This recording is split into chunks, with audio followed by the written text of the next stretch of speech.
Good afternoon.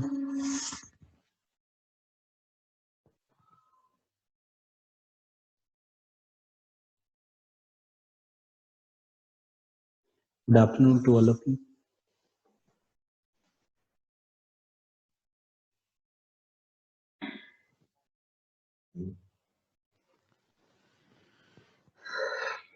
तो आज की जो क्लास है उसमें सबसे पहले एक टॉपिक पढ़ते हैं।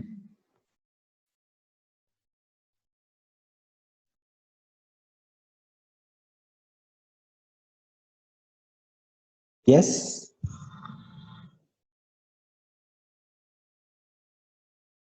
ठीक है,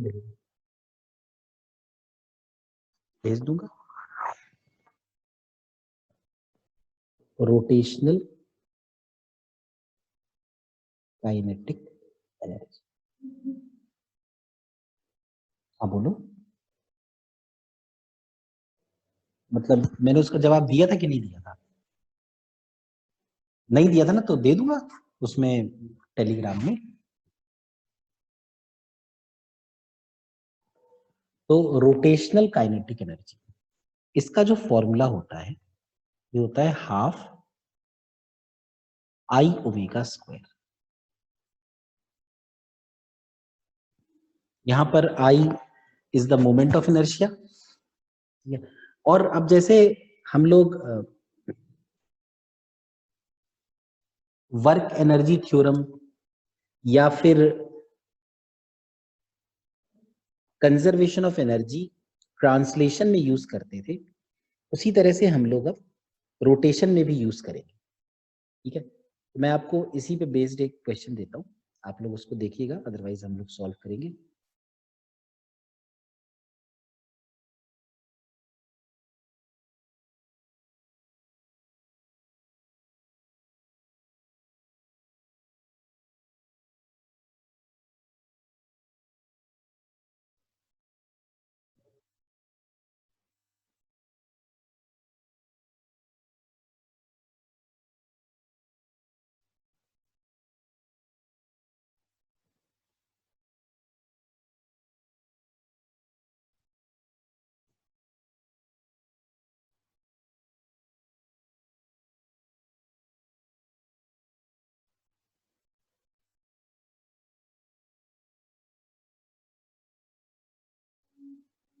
दिस इज द क्वेश्चन।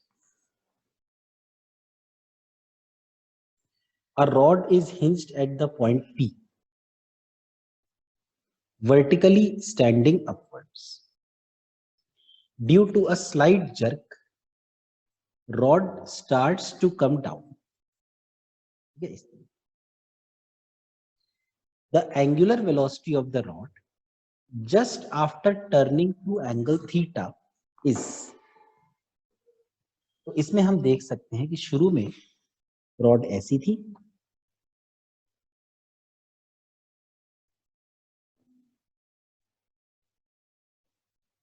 और बाद में ये टर्न होके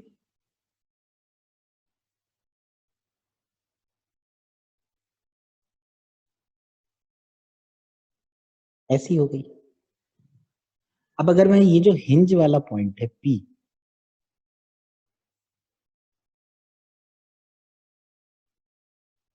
इसी को रेफरेंस मानना, तो हम ये देख सकते हैं कि रॉड का सेंटर ऑफ मास पहले यहां था L/2 पे, और उसके बाद यहाँ पे आ गया, ये एंगल थीटा है। तो अगर मैं यहां से एक परपेंडिकुलर ड्रॉप करूं तो ये डिस्टेंस जो आएगा ये आएगा L/2 cos थीटा। तो शुरू में वो रेफरेंस लाइन से L/2 ऊपर था, बाद में रेफरेंस लाइन से L/2 cos थीटा ऊपर है। तो हम ये लिख सकते हैं कि शुरू में उसके पास सिर्फ पोटेंशियल एनर्जी थी mgL/2, और बाद में पोटेंशियल एनर्जी भी है प्लस काइनेटिक एनर्जी भी है। तो काइनेटिक एनर्जी तो ये होती है हाफ आई ओमेगा स्क्वायर। अब यहाँ पर चूंकि रॉड एंड पॉइंट के अबाउट हिंज्ड, एंड के अबाउट, तो इसलिए आई की वैल्यू इस केस में ml² के बराबर होगी। यहां पे हम लोग वैल्यूज रखते हैं, तो mgl/2 minus mgl/2 cos theta is equal to half I हो गया ml² और ओमेगा², तो mgl/2 1 minus cos theta is equal to ml²/6 omega. अब ये जो 1 माइनस cos थीटा है ना, इसको लिख सकते हैं 1 minus 1 plus 2 sin² थीटा/2, this will be equal to ml² ओमेगा²/6। ये कैंसिल हो गया, 2 से 2 कैंसिल हो गया, m से m कैंसिल हो गया, एक l से एक l भी कैंसिल हो गया, तो आ गया 6g अपॉन l और साथ में sin² थीटा/2 इट इज इक्वल टू ओमेगा²। तो ओमेगा की वैल्यू आ गई square root of 6g upon l और फिर साइन थीटा/2।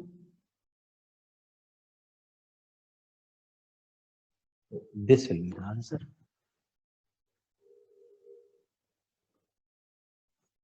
देख लो, कोई डाउट हो किसी को तो बताना।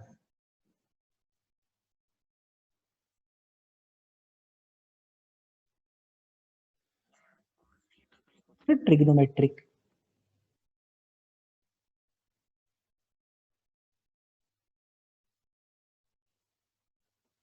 वन माइनस 2 sin² थीटा/2 इसी को रख दिया यहाँ पे। ये वाली आइडेंटिटी तो याद होनी चाहिए।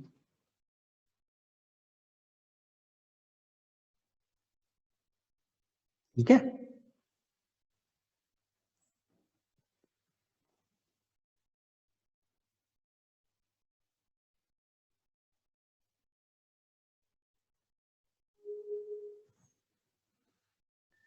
सब लोगों ने कर लिया हो कॉपी, तो अगला पॉइंट बताता हूँ। ओके, इसके बाद एक टॉपिक होता है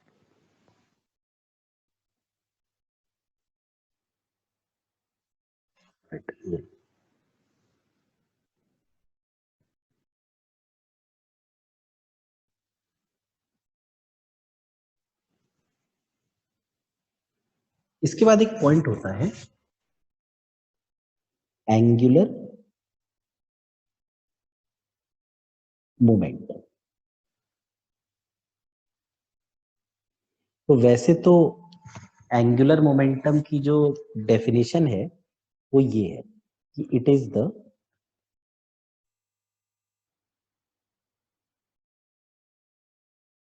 मोमेंट ऑफ लीनियर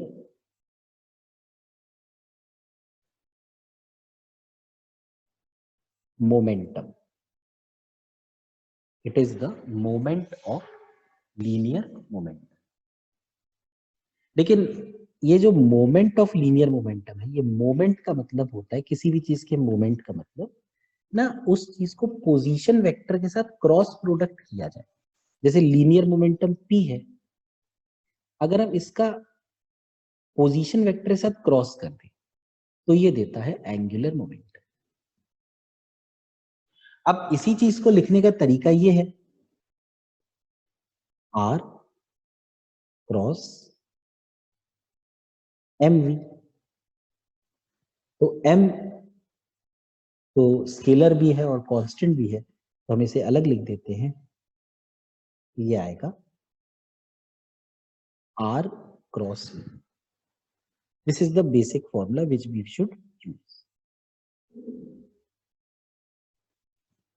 अब इसमें क्या है जैसे मान लो ये एक पार्टिकल है, इसकी वेलोसिटी है v,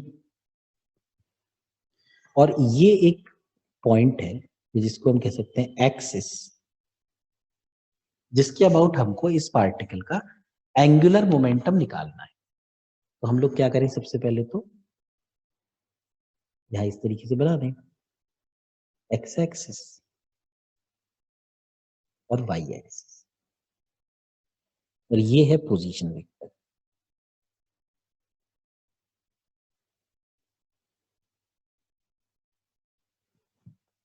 अब एंगुलर मोमेंटम का फॉर्मूला है एम आर क्रॉस वी। तो एंगुलर मोमेंटम का जो मैग्नीट्यूड होगा वो होगा M R V sine theta. यहाँ पे जो थीटा है वो ये वाला एंगल है आर और वी के बीच। तो जो वी है उसका एक कंपोनेंट वी कॉस थीटा हो जाएगा और एक कंपोनेंट वी साइन थीटा हो जाएगा। तो यहाँ पे हम देख सकते हैं कि जब हम इसको एम आर और ब्रैकेट में वी साइन थीटा ये लिखें, तो ये वी साइन थीटा का मतलब है वी का वो कंपोनेंट जो आर या पोजीशन वेक्टर के परपेंडिकुलर हो। तो एल बन जाता है एम आर वी परपेंडिकुलर। एक ये फॉर्मूला है कि भाई हम लोग जो भी वेलोसिटी का कंपोनेंट आर के परपेंडिकुलर आए उससे मल्टीप्लाई करें। एक और तरीका ये भी है, जैसे मान लीजिए ये पार्टिकल है, एक मिनट एक मिनट,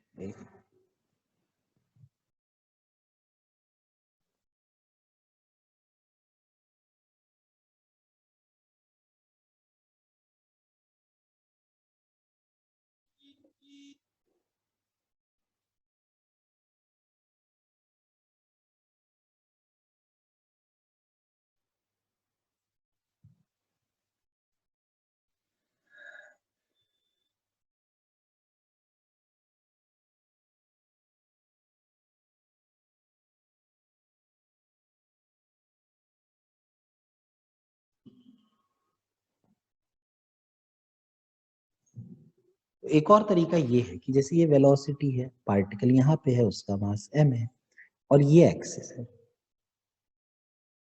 और हमें इस एक्सिस के अबाउट पार्टिकल का एंगुलर मोमेंटम निकालना है। तो हम लोग क्या कर सकते हैं, पहले तो एक्सिस बना दें,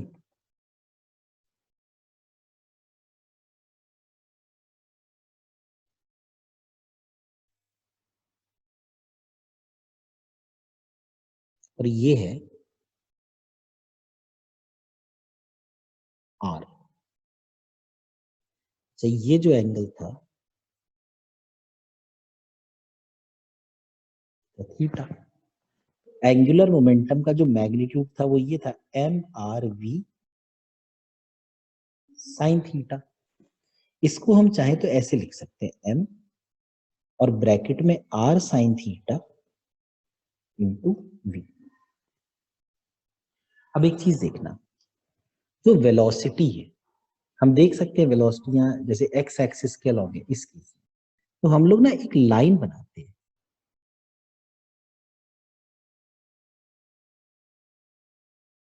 जिस लाइन के अलॉन्ग वेलोसिटी लग रही, इसको हम कह देते हैं line of velocity. Line of velocity. अब ये एंगल थीटा है तो ये वाला भी थीटा हो जाएगा। तो हम देख सकते हैं कि जो आर है उसका एक कंपोनेंट तो आर साइन थीटा होगा और एक और कंपोनेंट आर कॉस थीटा होगा। तो हमें तो आर साइन थीटा चाहिए, आर साइन थीटा, तो ये जो आर साइन थीटा है ना, इसको हम लिख देते हैं M R perpendicular into B. यहां पर ये जो आर परपेंडिकुलर है ना, it is the perpendicular distance between axis of rotation and line of velocity. So either we can use m r v perpendicular, or we can also use m v r perpendicular.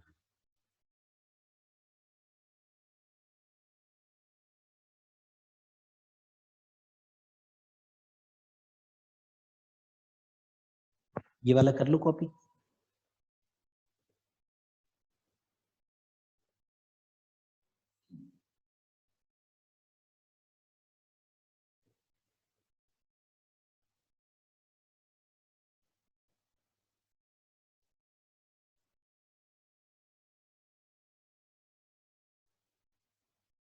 Okay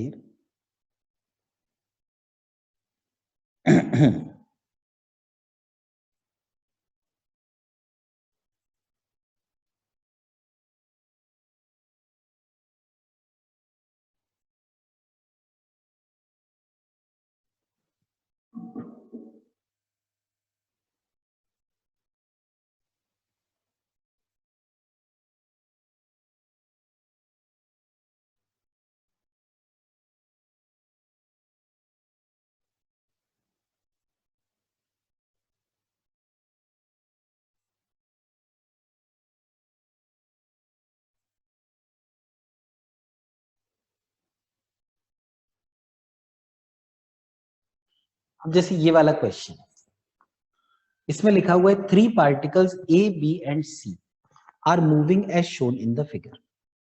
calculate the angular momentum of the third particle C so that the angular momentum of the system, पूरे सिस्टम का, about the point O becomes 0। यानी वो ये कह रहे हैं कि A, B और C तीनों चल रहे हैं। A और B के बारे में उन्होंने बता रखा है, C के बारे में नहीं बता रखा। तो C का एंगुलर मोमेंटम निकालो ऐसे करके कि टोटल एंगुलर मोमेंटम 0 हो जाए। मतलब कुछ ऐसा होना चाहिए, angular momentum of A plus angular momentum of B plus angular momentum of C equal to 0। यानी angular momentum of C is negative of angular momentum of A plus angular momentum of B। तो अब हम क्या करते हैं, A और B दोनों का एंगुलर मोमेंटम निकालते हैं। सबसे पहले A का,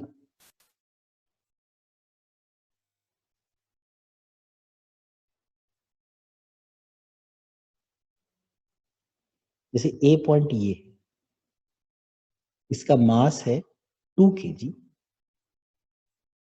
और ये इस तरफ जा रहा है 10 मीटर पर सेकेंड से, और ये है axis, origin is the axis. तो देखो सबसे पहले तो मैं लाइन ऑफ एक्शन बनाता हूं, लाइन ऑफ वेलोसिटी, ये है लाइन ऑफ वेलोसिटी। अब ये जो डिस्टेंस है दे रखा है इन्होंने 2 मीटर, तो एंगुलर मोमेंटम ऑफ ए जो है ये आया m into V into R perpendicular, यानी कि 40। और किस तरह, तो देखते हैं। जैसे ए को अगर आप देखें तो ए पहले यहां पे है, थोड़ी देर के बाद यहां होगा, फिर इधर होगा, फिर इधर होगा, फिर इधर होगा। तो अगर आप ए को एक्सिस से जोड़ने वाली लाइन बनाए,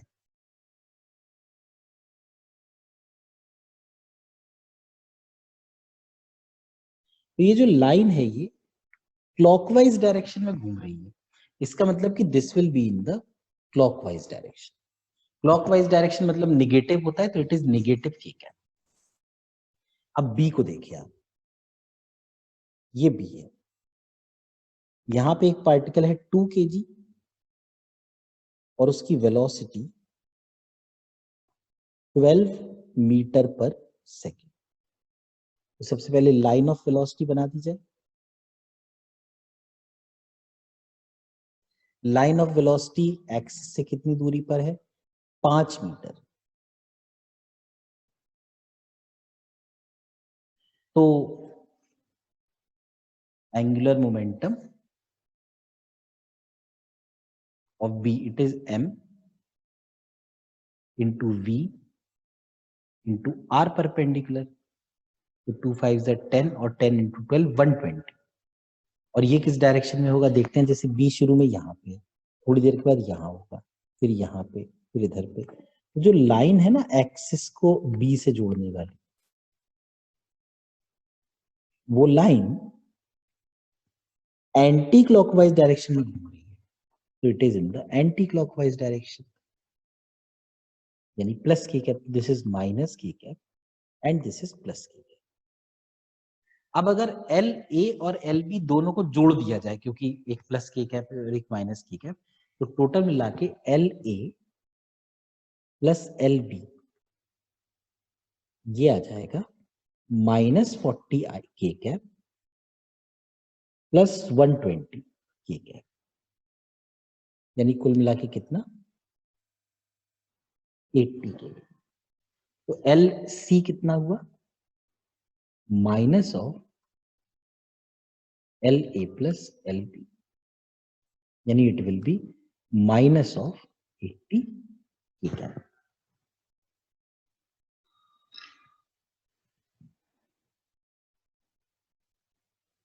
हुआ clear?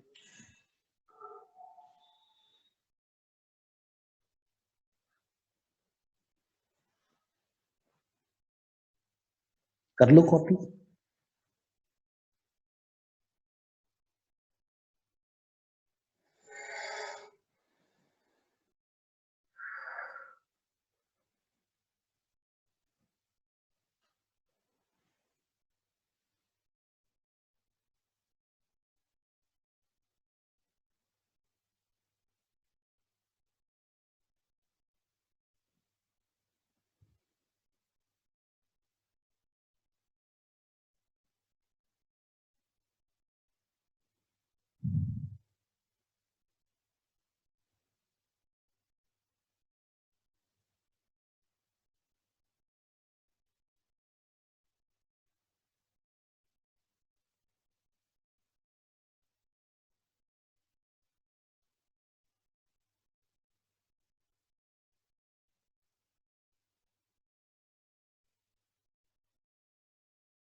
Okay,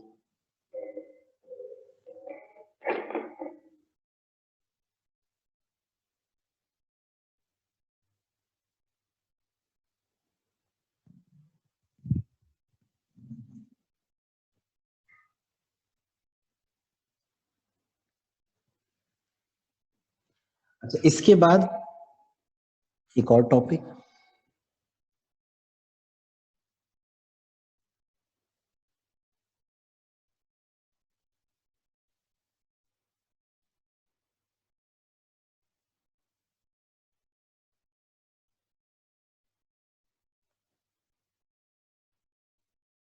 rotational equilibrium.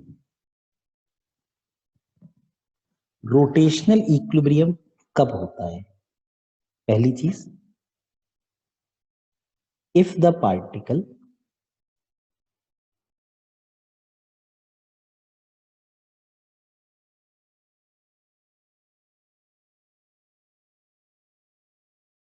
Stage at rest, तब हो सकता है। दूसरा, if the particle rotates with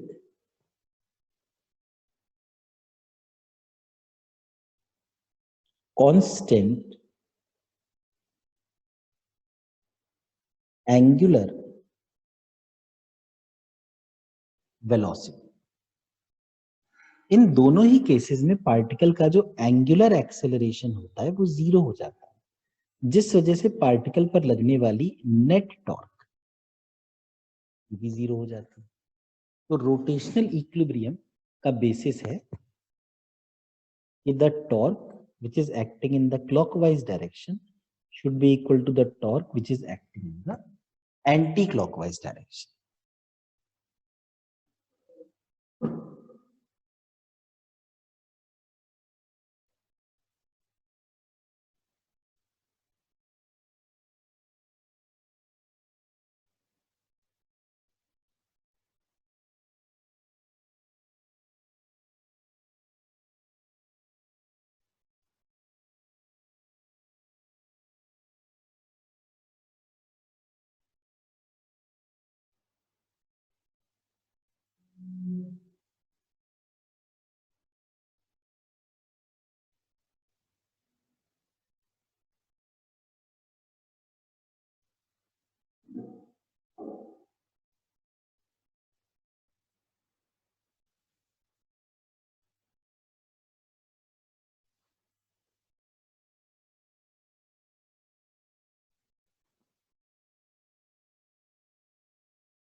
तो ये क्वेश्चन है,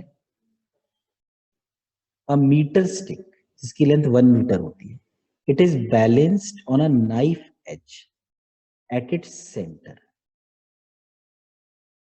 सेंटर पे बैलेंस है एक नाइफ एज पर। When two coins each of mass 5 gram are put on the top of the other at the 12 centimeter mark, the stick is found to be balanced at 45 centimeter. The mass of the stick is, तो वो ये कह रहे हैं कि पहले तो एक मीटर स्टिक थी जिसकी लेंथ 100 सेंटीमीटर थी, वो सेंटर पे बैलेंस थी। इसका मतलब ठीक है, कोई दिक्कत तो है नहीं, क्योंकि 50 सेंटीमीटर इधर और 50 सेंटीमीटर इस तरफ। लेकिन अब वो ये कह रहे हैं कि जब 5 ग्राम के दो मास 12 सेंटीमीटर पे रख दी ना, एक के ऊपर एक, इसका मतलब कि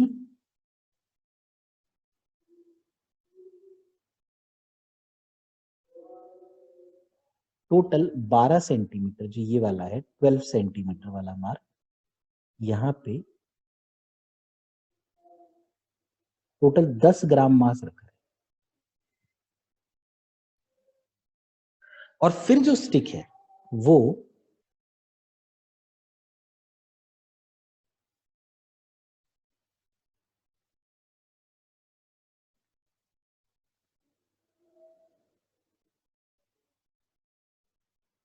फोर्टी 45 सेंटीमीटर पे बैलेंस्ड है। अब 45 पे बैलेंस्ड है, लेकिन पहले तो 50 पे बैलेंस थी, मतलब ये 5 सेंटीमीटर यहां पे, तो mg एक्ट कर रहा है।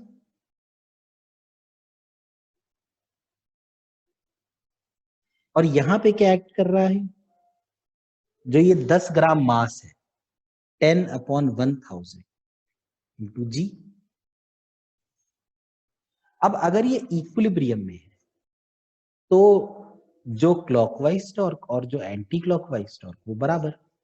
तो हम ये देख सकते हैं कि जो ये 1/10 आया है, इसका परपेंडिकुलर डिस्टेंस, जैसे ये इसकी लाइन हो गई और ये परपेंडिकुलर डिस्टेंस, तो कितना हो गया 45 माइनस 12 यानी 33। तो ये लिखा जा सकता है 1/10 इंटू 33 इज इक्वल टू। अब देखो ये 45 है और ये 5 सेंटीमीटर डिस्टेंस दे रखा है, तो इसकी लाइन ऑफ एक्शन अगर बनाई जाए फोर्स की, तो 5 सेंटीमीटर है, तो it is equal to mg into 5।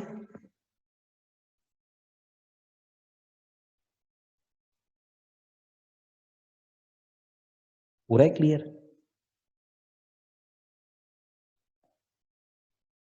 तो यहां से m की वैल्यू आ जाएगी 33 अपॉन 10 इंटू 10 है 500, and this is in kg. So in gram, if we want to do it, what we can do is 33 upon 500 into 1000 ग्राम, यानी कि 66 ग्राम. ये आ गया आंसर. देख लो इसको.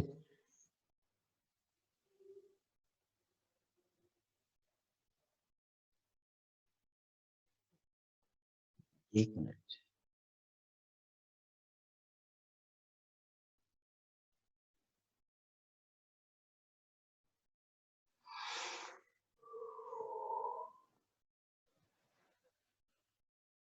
देखो देखो ना किस पॉइंट में डाउट है, बताओ क्या कह रहे हो.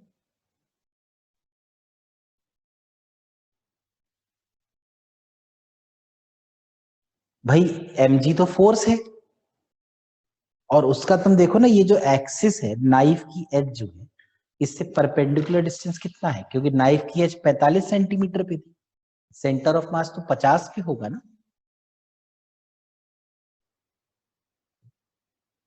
हुआ?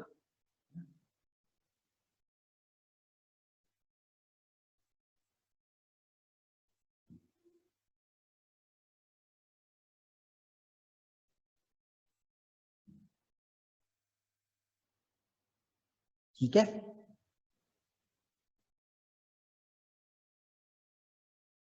कर लो, कॉपी कर लो.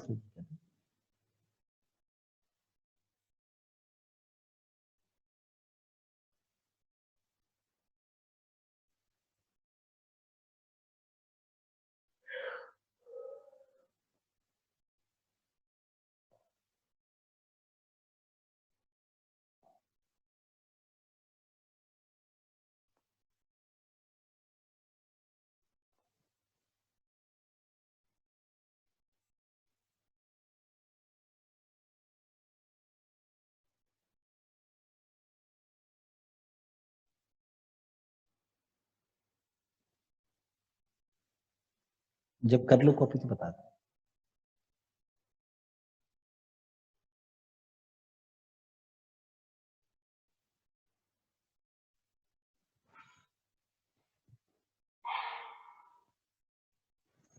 ठीक है.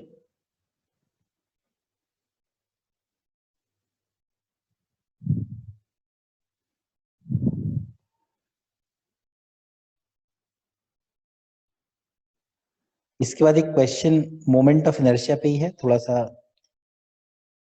सॉल्व करने वाला है.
करो ट्राई.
ऐसा ऑप्शन तो है बिल्कुल।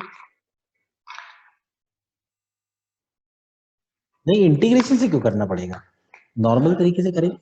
हाँ बोलो क्या कह रहे हो, और आंसर है ये भी है ऑप्शन में।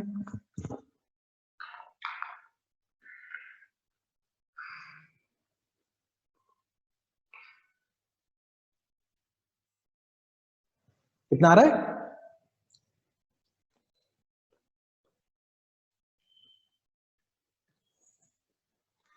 चलो मैं कर देता हूं।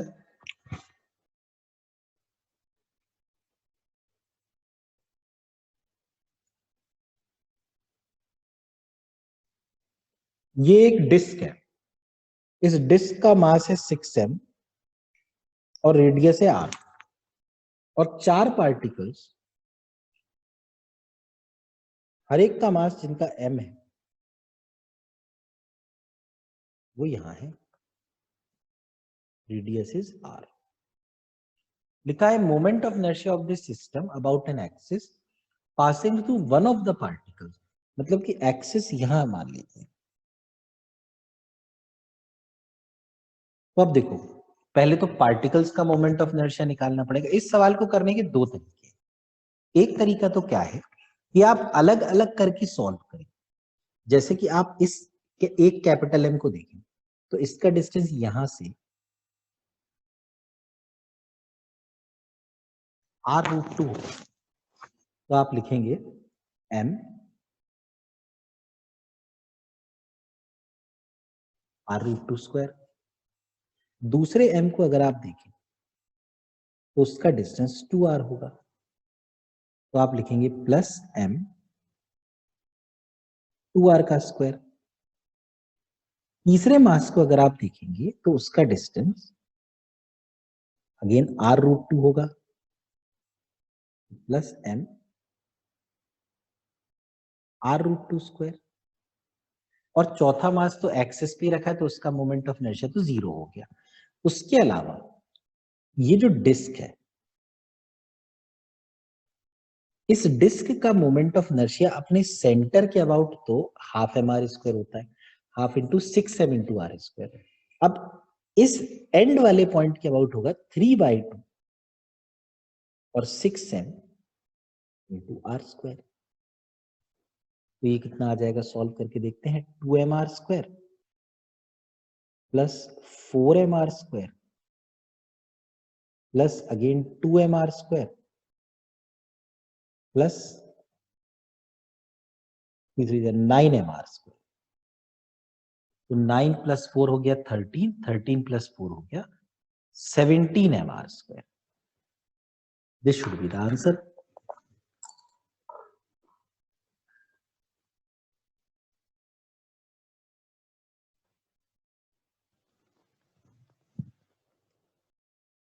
भाई जैसे कोई डिस्क होती है, सेंटर के अबाउट कितना होता है, अब इसके अबाउट चाहिए तो पैरेलल एक्सिस थ्योरम लगाओगे, तो half mr square plus mr square, समझ गए।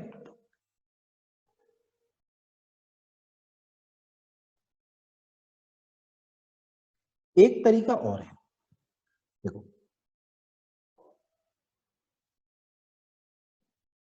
ये है डिस्क और 4 पार्टिकल्स 4 अलग अलग पॉइंट पे रखे हैं सिमेट्रिकली।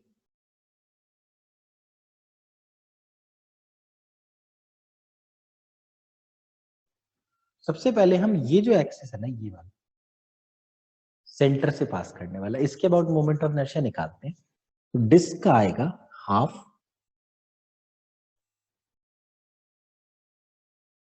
ये प्लस हर एक पार्टिकल आप देख सकते हैं कि r डिस्टेंस दूर है, तो 4 टाइम्स mr स्क्वायर, यानी कि जो ICM आएगा ना वो आएगा 3 प्लस 4 यानी 7 mr स्क्वायर।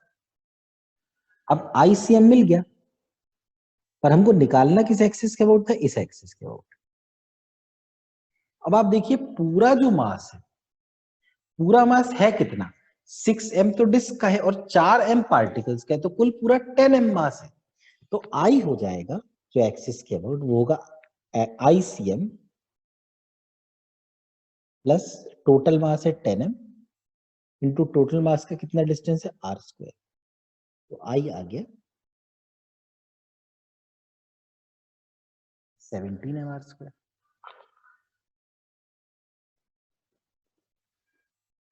हाँ बोलो।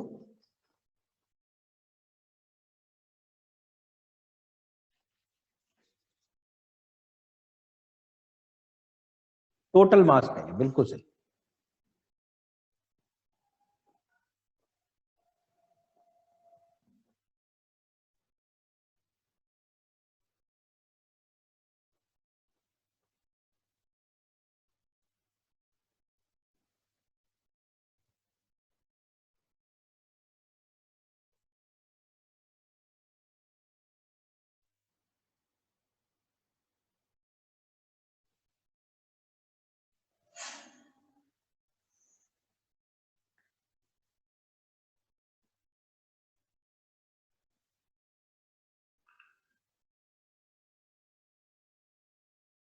हो जाए तो बताना।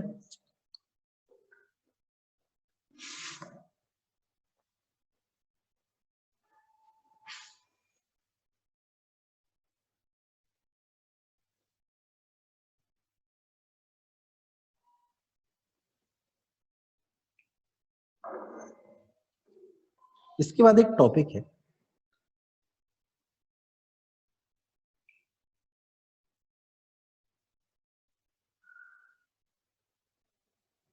Rolling motion. तो हम लिखते हैं कि जो रोलिंग मोशन है it is a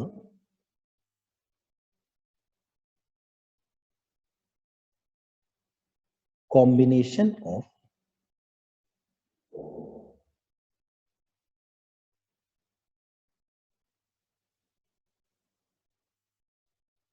pure translation and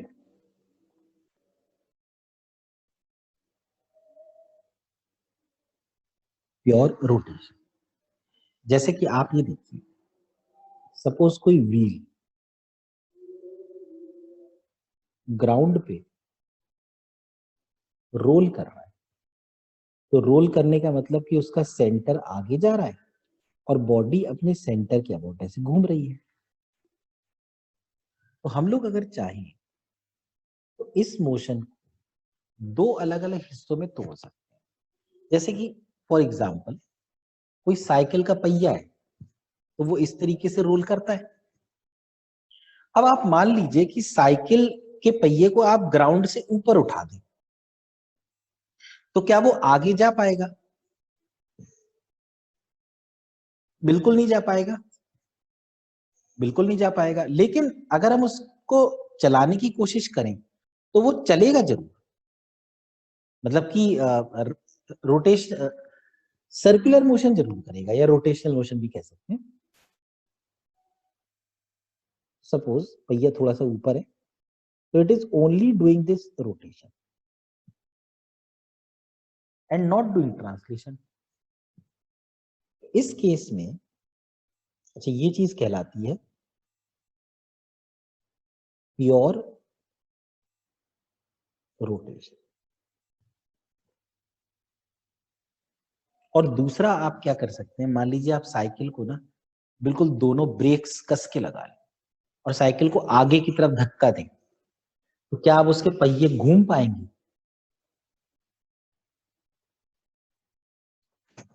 नहीं, नहीं घूम पाएंगे। लेकिन क्योंकि आप साइकिल को आगे की तरफ धक्का दे रहे हैं, तो इसलिए साइकिल का सेंटर v वेलोसिटी से चल रहा होगा। तो ये चीज कहलाती है प्योर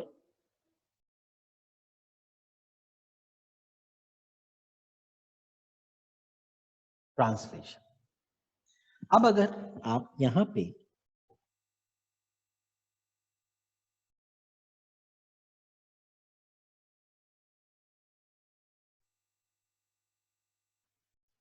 चार पॉइंट्स ले लें और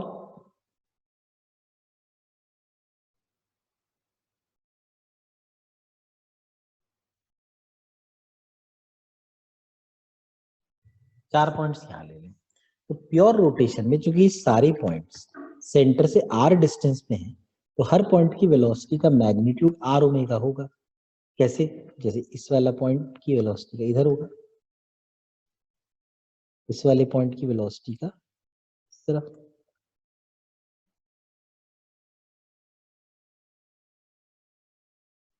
इस तरीके से।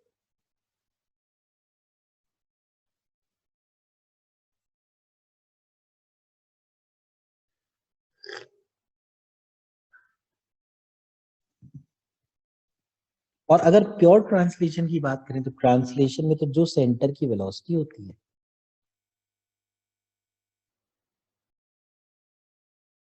ये हर पॉइंट की होती है, दोनों को मिला के बन रहा है रोलिंग। तो रोलिंग के केस में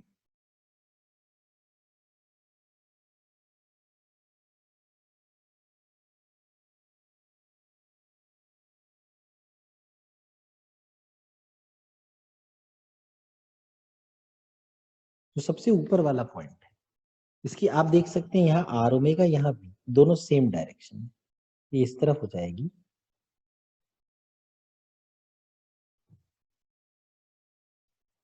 अब ये वाला पॉइंट है, देखो इस पॉइंट पे V तो है आगे की तरफ, आर ओमेगा है नीचे की तरफ। जो V और आर ओमेगा है उनके बीच का ये एंगल हो गया, ये नेट हो गया। This will be under root of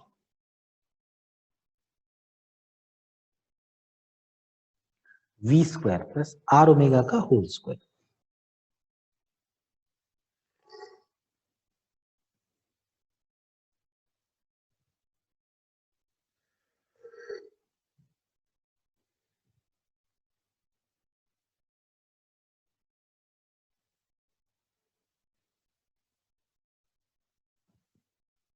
जो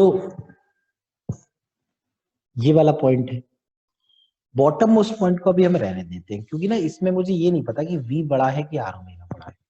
ऊपर वाला जो पॉइंट है यहाँ पर देखो वेलोसिटी तो इस तरफ हो गई, आर ओमेगा ऐसा हो गया, तो नेट मिलाकर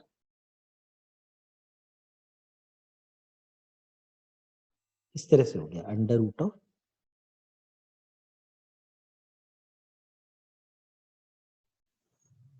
V square plus R omega का होल स्क्वायर और अंडर रूट। अब जो बॉटम मोस्ट पॉइंट है ना, ये इसको अलग से अपन करते हैं। तो मैं लिखता हूं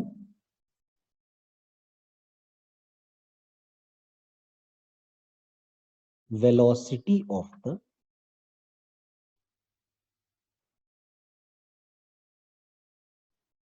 बॉटम मोस्ट पॉइंट।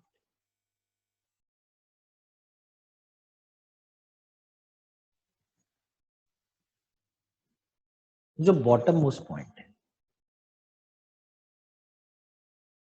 असल में क्या है, वही ग्राउंड से जुड़ा हुआ है, तो जो फ्रिक्शन लगेगा ना वो उसी के हिसाब से लगेगा।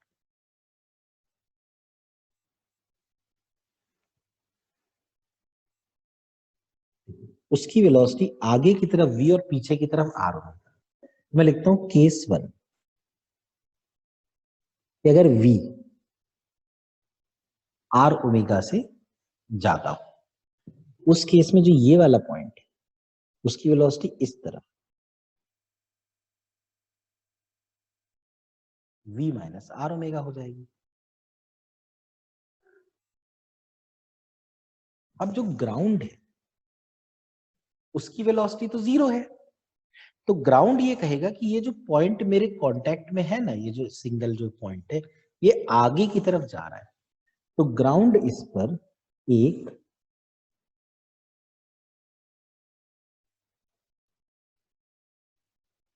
काइनेटिक फ्रिक्शन लगा दी। इसमें रोलिंग तो हो रही है भाई, सेंटर तो वी से ही जा रहा है ओमेगा। तो इसको अपन कहते हैं, जिसमें फ्रिक्शन पीछे की तरफ लगा और काइनेटिक, इसको कहते हैं रोलिंग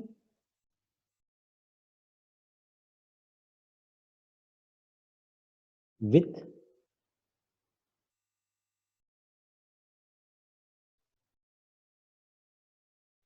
फॉरवर्ड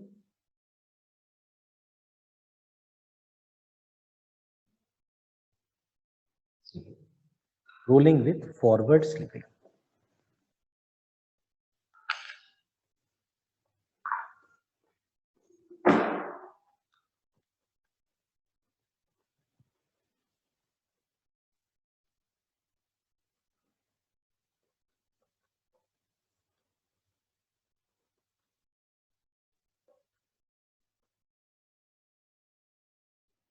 क्या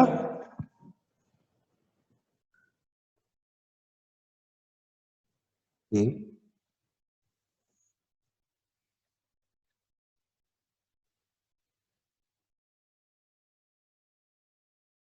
जो पॉइंट जो सबसे बॉटम वाला था, उसकी वेलोसिटी किस तरफ थी, आगे की तरफ ना, तो किस तरफ खिसकेगा वो,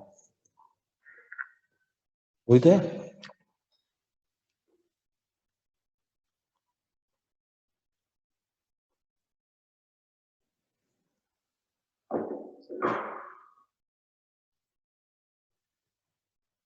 दूसरा केस हो सकता है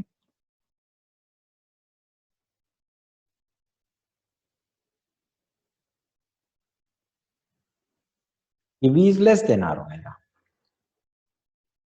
इस केस में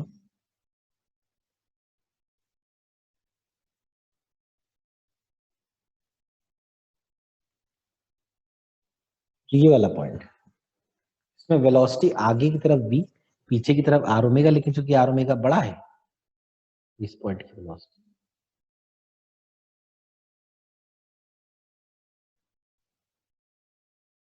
are omega minus v।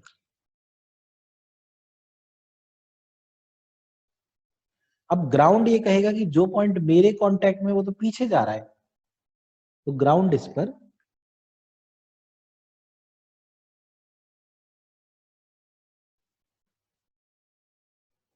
Kinetic friction.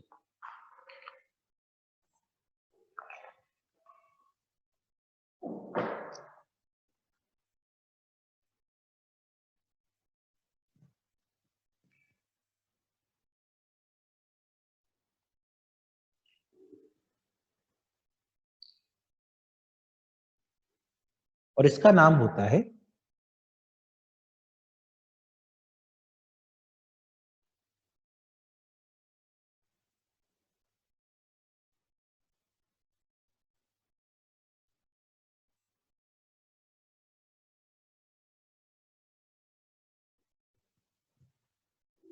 Rolling with backward slip.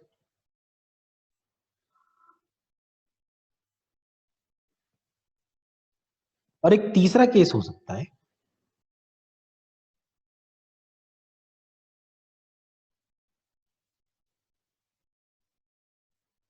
कि इफ v इज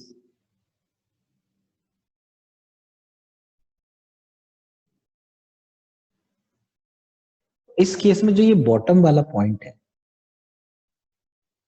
भाई, इस पे v और आर ओमेगा दोनों एक तरफ एक दूसरी तरफ, लेकिन वो तो बराबर हो गए, तो इस पॉइंट पे जो नेट वेलोसिटी आई ना, वो जीरो।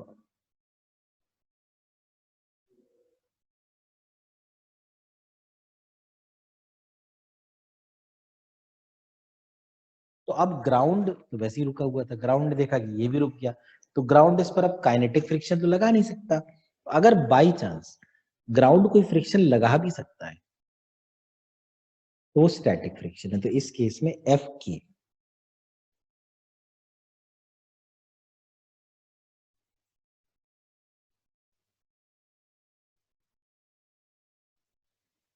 एंड एफ एस में एक्ट।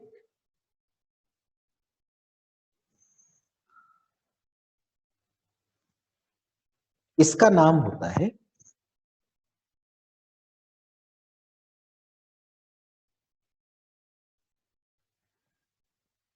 Pure rolling.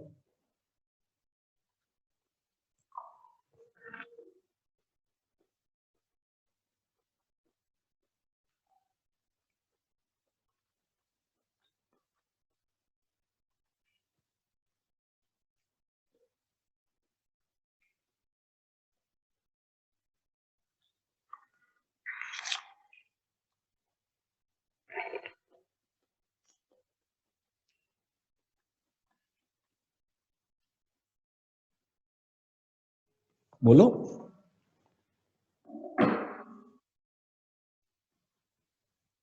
बहुत आसान है।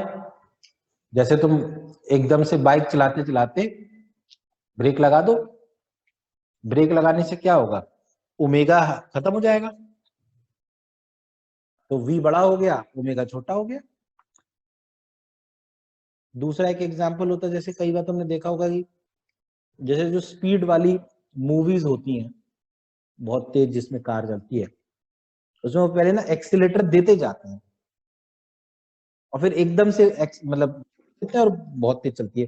तो क्या हुआ, एक्सीलेटर देने से ना इसको ओमेगा बहुत तेज मिलता है, पर वेलोसिटी उतनी ज्यादा नहीं बढ़ पाती, तो ओमेगा बढ़ जाता है, वेलोसिटी कम हो जाती है। तीसरा तो नॉर्मल केस है। यार ये क्या आवाज आने लगी।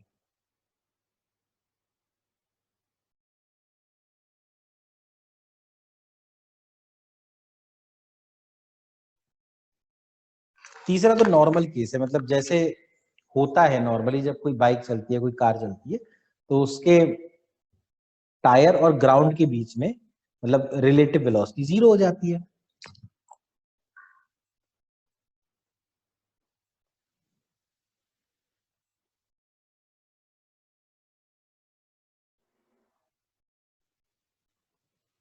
एक में कैसे लगेंगे यार, बताओ कोई।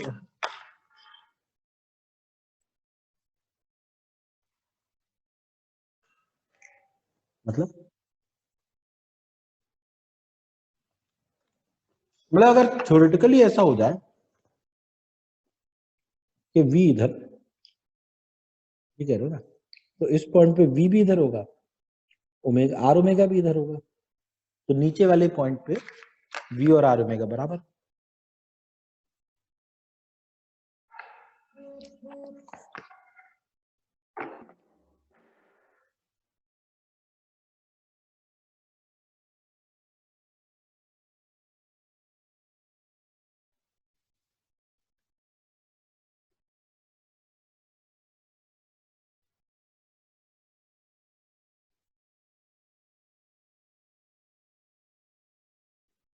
हाँ हवा में कर सकते हो, हवा में वेलोसिटी भी आगे की तरफ कर सकते हो, और ओमेगा बिल्कुल बिल्कुल आइडियली तो पॉसिबल है ही, पर रोड पे तो चलान ऐसा पॉसिबल नहीं है ना।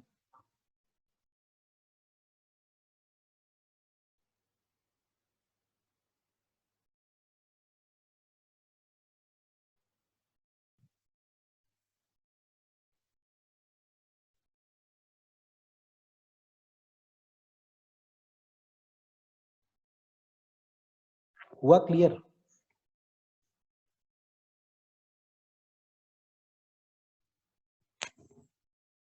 तो प्योर रोलिंग के केस में जो बॉटम मोस्ट पॉइंट की वेलोसिटी होती है ना, वो ग्राउंड की वेलोसिटी के बराबर, मतलब जीरो हो जाती है।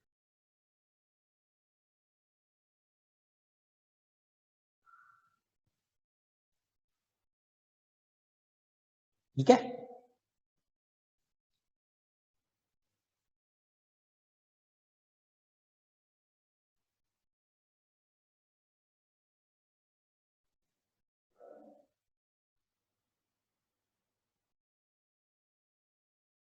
Okay okay. तो बस यही ध्यान रखना है कि किसी भी पॉइंट की जो वेलोसिटी होगी ना, वो vector sum of the velocities of translation and rotation हो। अब जैसे अगर मैं प्योर रोलिंग की बात करूं,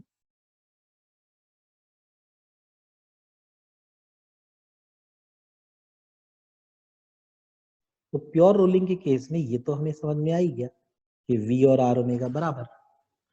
अब जैसे ऑब्जेक्ट जो ऐसे रोल कर रहा था,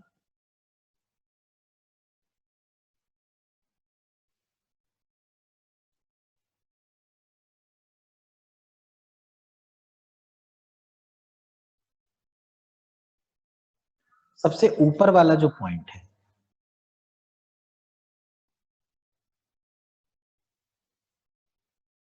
सबसे ऊपर वाला, उस पॉइंट पे वेलोसिटी थी v प्लस आर ओमेगा, पर आर ओमेगा तो v के ही बराबर हो गया, तो ये कितना आ गया 2v। फिर अगर इस पॉइंट को देखें, ये जो आगे वाला पॉइंट है, यहाँ पे v इधर, और इस तरफ आर ओमेगा था लेकिन उसको भी v लिख लिया, तो ये आ गया v√2। ये जो पॉइंट है ग्राउंड वाला, यहाँ पे वेलोसिटी 0 ही है, और ये जो पॉइंट है यहाँ वेलोसिटी थी v, और एक आर ओमेगा था जो कि v के बराबर था।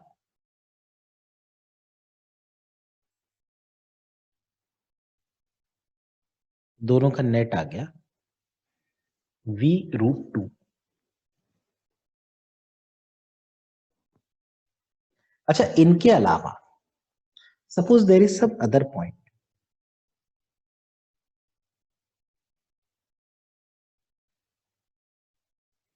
Suppose there is some other point p जिसका हॉरिजॉन्टल के साथ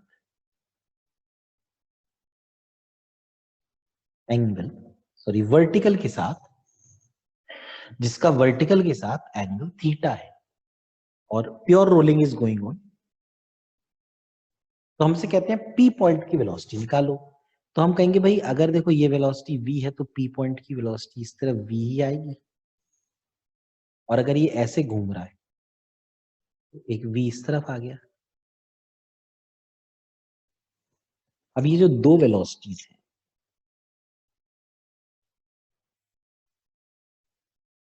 इनका ये नेट आया,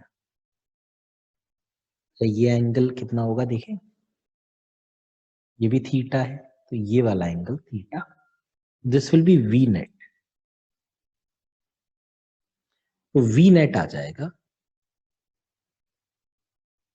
2v cos थीटा अपॉन 2। कोई भी ऐसा point in case of pure rolling जो वर्टिकल से थीटा एंगल बनाता हो, वहां पे नेट वेलोसिटी आएगी 2v cos थीटा अपॉन 2।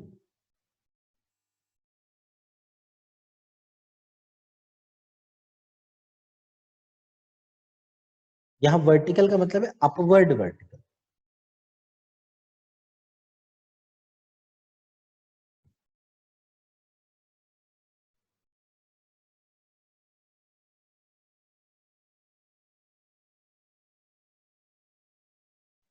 मैंने तो ये कहा कि जैसे एक पॉइंट P है, P पॉइंट पे देखो ट्रांसलेशन की वजह से तो हॉरिजॉन्टल डायरेक्शन में v दिख रहा तुमको, ये वाले डायरेक्शन में,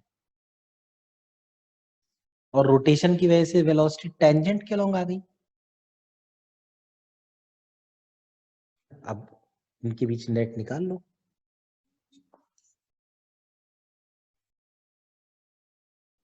हाँ बोलो।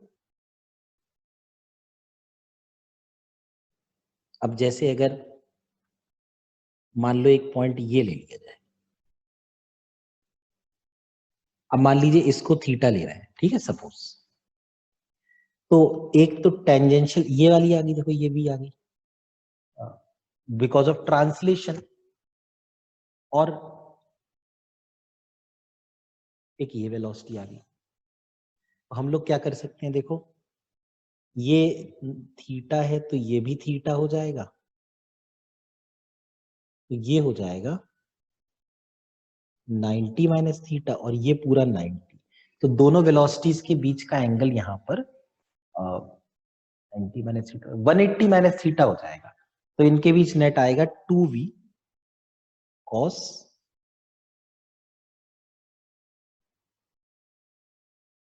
ये आ जाएगा, यानी कि 2v बिल्कुल सही साइन थीटा बाई 2 आ जाएगा।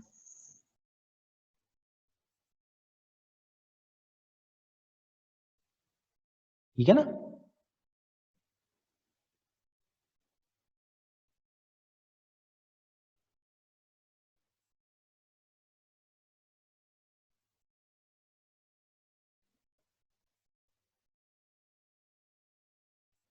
एक मिनट और ऊपर करूं?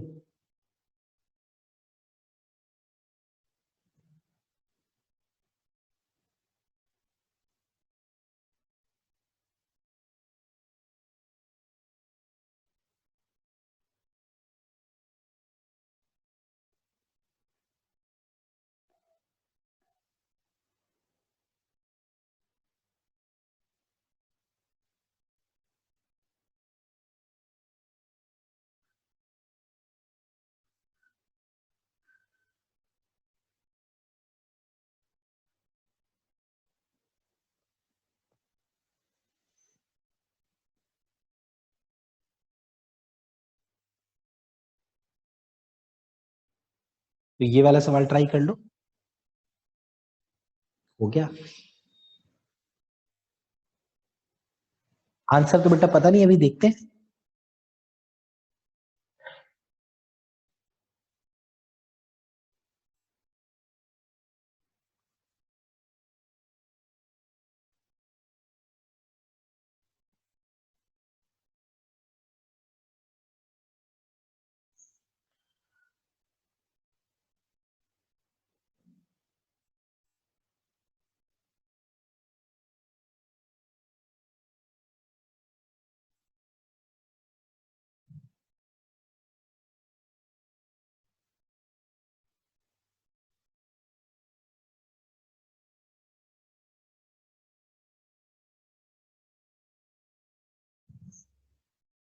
अब जैसे इसमें लिखा हुआ है कि v1 v2 and v3 are the velocities of the points a b and c lying on the body doing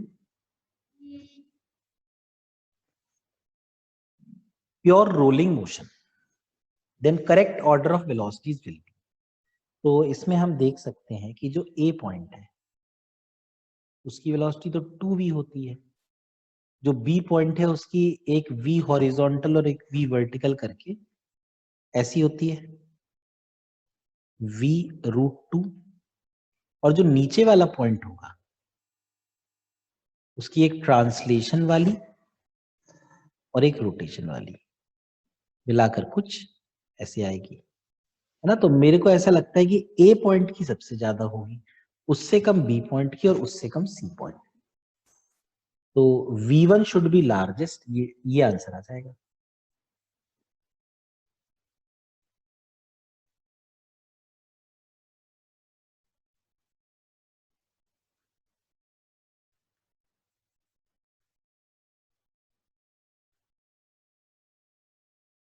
बिल्कुल थीटा पे डिपेंड करेगी, लेकिन ये बात भी सच है ना कि जैसे जैसे नीचे जा रहे हैं वेलोसिटी कम होती जा रही है।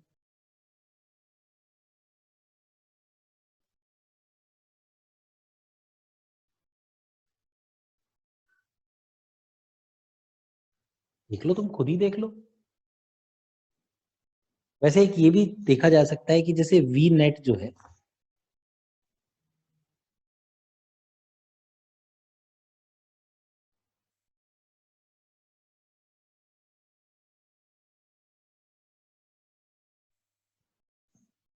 ये होता है ना 2v cos थीटा बाई 2।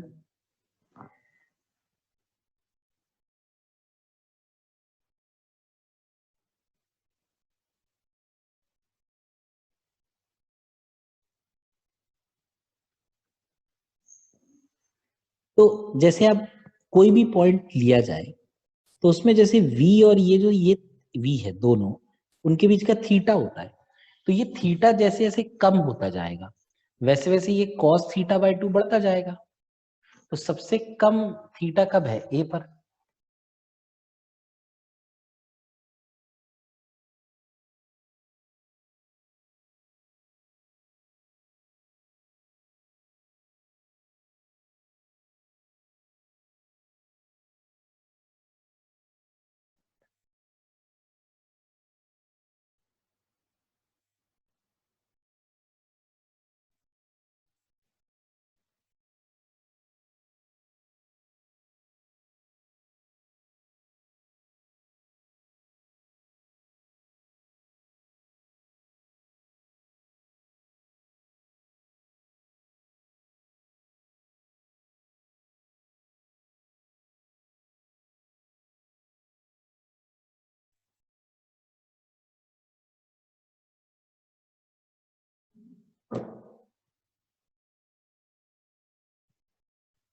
हुआ क्लियर?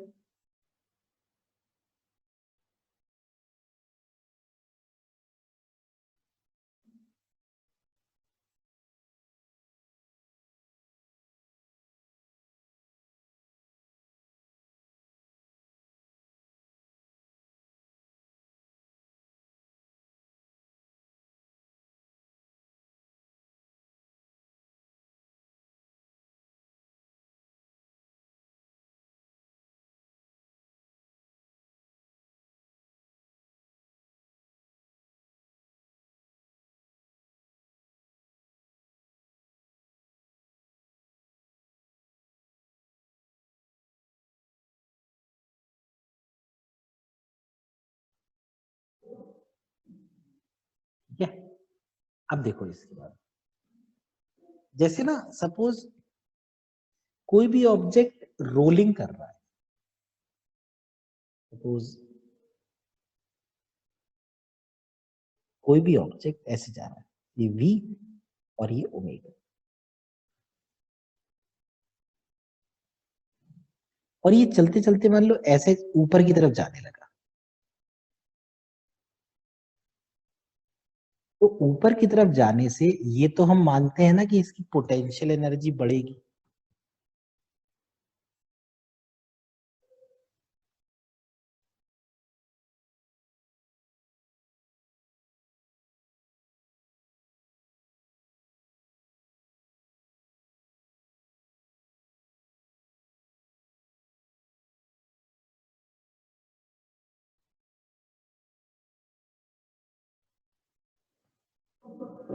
तो अगर पोटेंशियल एनर्जी बढ़ी, ऑब्वियस बात है काइनेटिक एनर्जी कम होगी।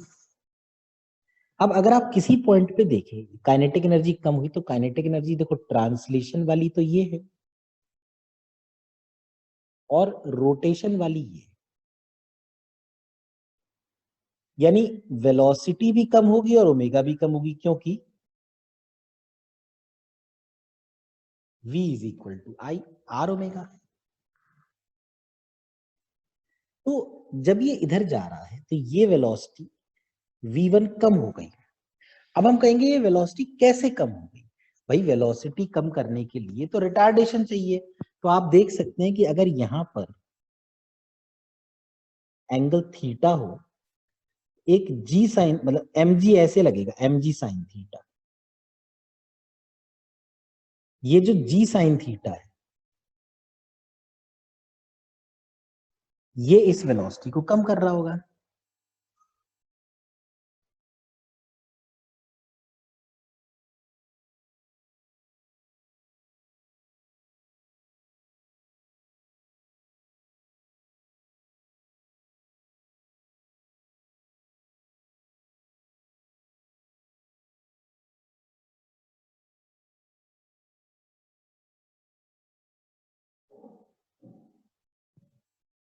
तो ये तो हमें समझ में आया कि वेलोसिटी कम, लेकिन बात ये है कि जब ये चल रहा है तो ओमेगा भी तो कम होना चाहिए, पर ओमेगा को कम करने के लिए तो चाहिए अल्फा, रिटार्डेशन एंगुलर, है ना। और एंगुलर रिटार्डेशन तब होगा जब टॉर्क लगे।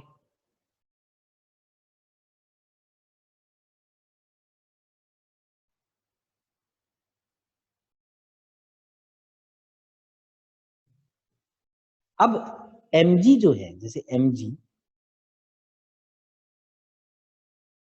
इनका mg साइन थीटा और mg कॉस थीटा है, तो सेंटर से पास हो रहे हैं, नॉर्मल रिएक्शन भी सेंटर से पास हो रहा है, तो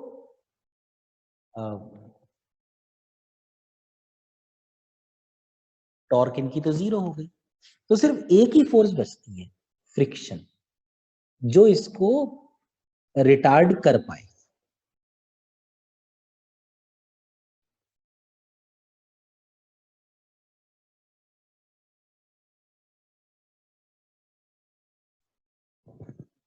तो फ्रिक्शन इस केस में ऐसे लग जाएगा, देखो ऐसे, क्योंकि अगर फ्रिक्शन ऐसे लगेगा तभी फ्रिक्शन जो अल्फा देगा वो ऐसा होगा।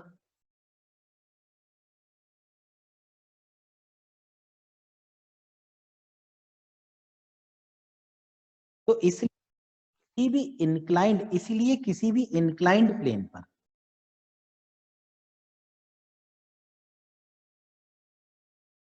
बिना फ्रिक्शन के ओमेगा चेंज नहीं हो सकता।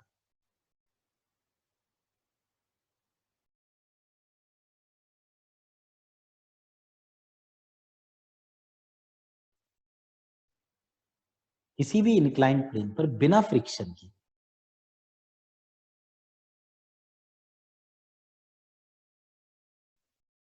ओमेगा चेंज नहीं हो सकता।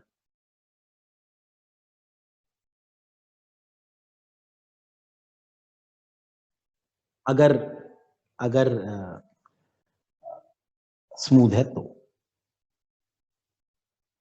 इसलिए बाई चांस कभी ऐसा कहते हैं ना कि कोई स्मूथ इंक्लाइंड प्लेन है और मान लो एक ऑब्जेक्ट को यहां से नीचे ड्रॉप कर दिया, तो ये ना, अब देखो इसका भी ओमेगा 0 है, ओमेगा चेंज कराने के लिए फ्रिक्शन चाहिए, लेकिन स्मूथ है ना, तो इसलिए ओमेगा चेंज ही नहीं होगा। तो जब ये यहां पे आएगा ना, तो अब भी ये वी से ही चलेगा।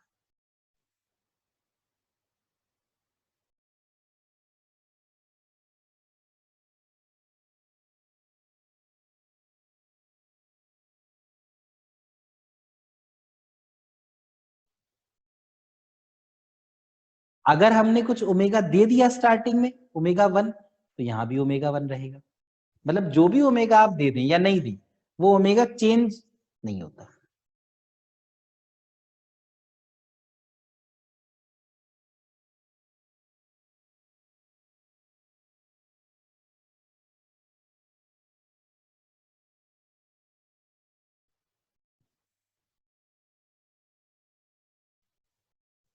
ठीक है।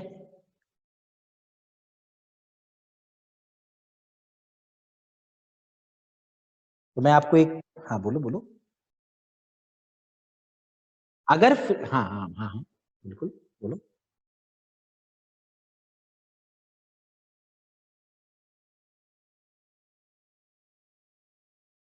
हाँ बिल्कुल सही, बिल्कुल उसी इंस्टेंट में तो हो सकती है, पर बाद में नहीं हो सकती।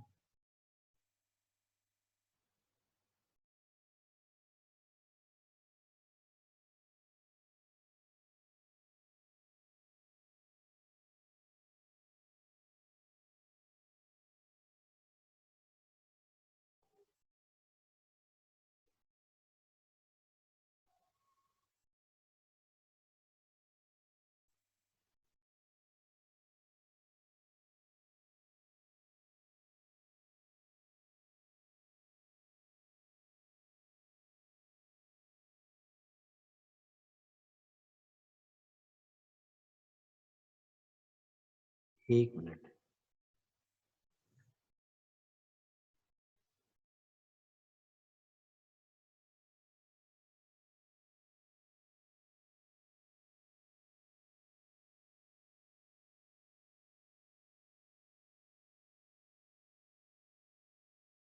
बिल्कुल सही कह रहे हो, बिल्कुल सही।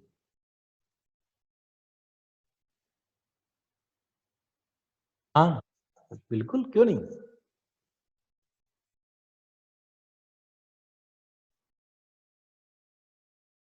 आगे आगे नहीं जा सकता, अपनी जगह पे घूमता रहता, फिर वापस नीचे आ जाता घूमते घूमते।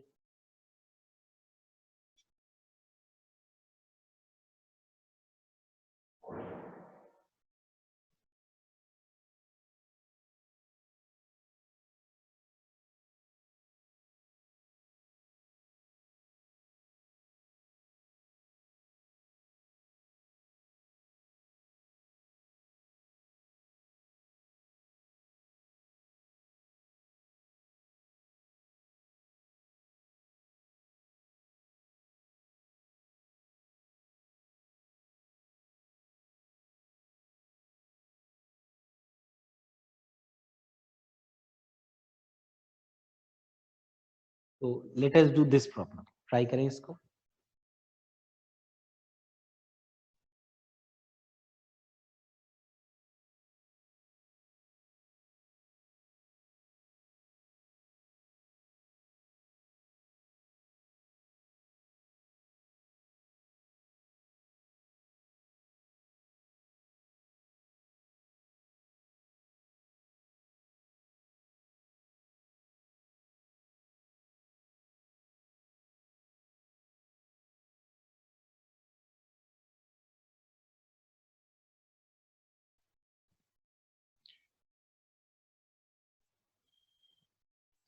सॉल्व करते हैं।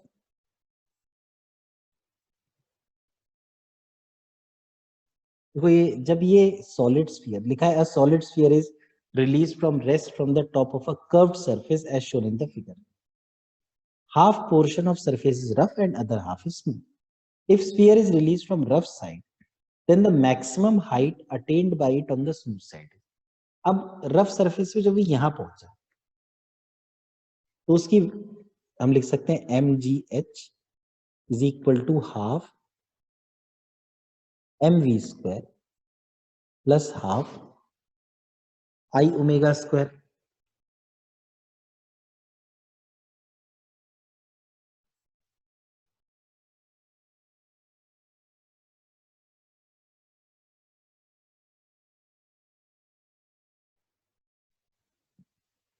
अब जब ये यहां से यहां गया हो किसी h1 हाइट तक, तो यहां और यहां पे इसका ओमेगा सेम रहा होगा, तो हाफ mv स्क्वायर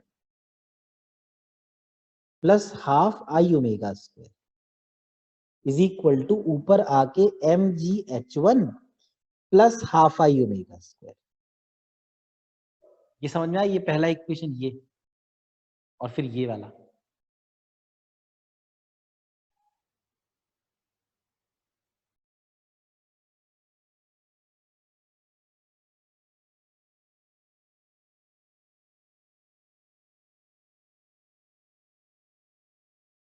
तुम ये देखो ना, सेकंड इक्वेशन इसके और इसके बीच में है, यहां पे तो सिर्फ काइनेटिक एनर्जी है, half mv square plus half I omega square.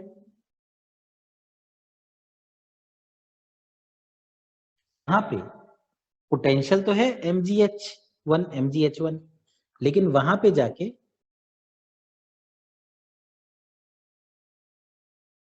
क्या उसका ओमेगा चेंज हुआ?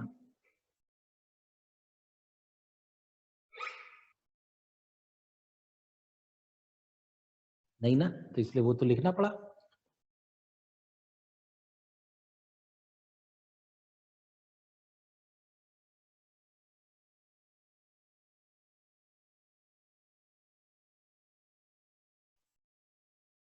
तो अब इसको सॉल्व करते हैं। देखो mgh इसको पहले कैंसिल कर देते हैं। mgh is equal to half mv square plus half, और सॉलिड स्फीयर है ना तो 2/5 mr स्क्वायर आई, और ओमेगा होता है v/r।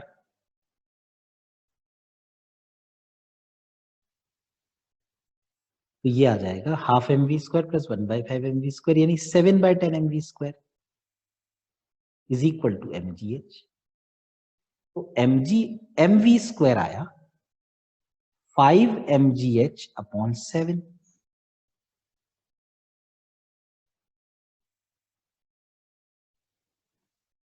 अब आप देखिए लिखा है half mv square is equal to mgh1, तो हाफ इंटू mv स्क्वायर मतलब 5/7 mgh is equal to mgh1।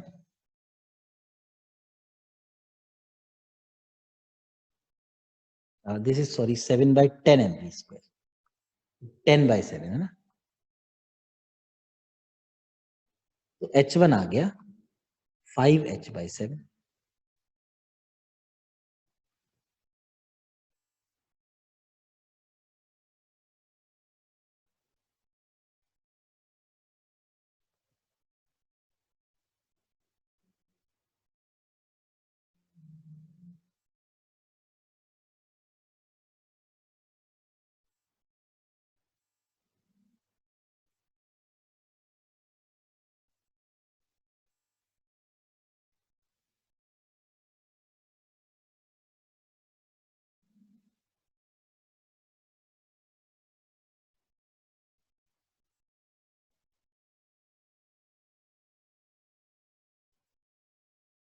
ठीक है,